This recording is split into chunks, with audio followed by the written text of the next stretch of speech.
All right, so Mr. Brown, tell me so far just what it's been like today, just being at Rickwood Field for you.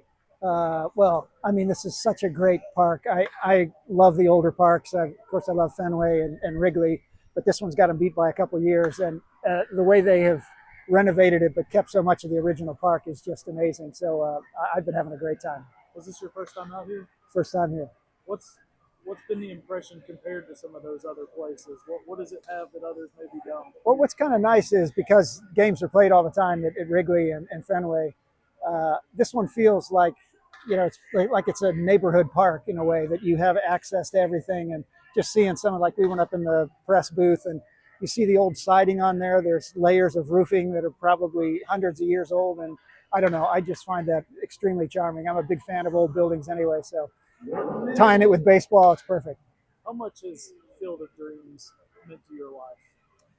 Oh, it's been a huge thing. It was just this 6-minute scene in this movie, but here we are 37 years later talking about it still. And it's just been amazing because, I mean, a lot of people don't know my dad died 30 days before I went to shoot that movie. So I felt like he was on the field with all the other Ghost players. And so to me, it's a touchstone with my dad.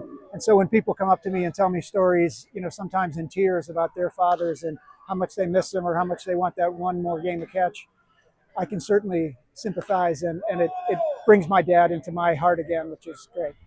What was the process for you? I'm an author. What was the process for you writing the book?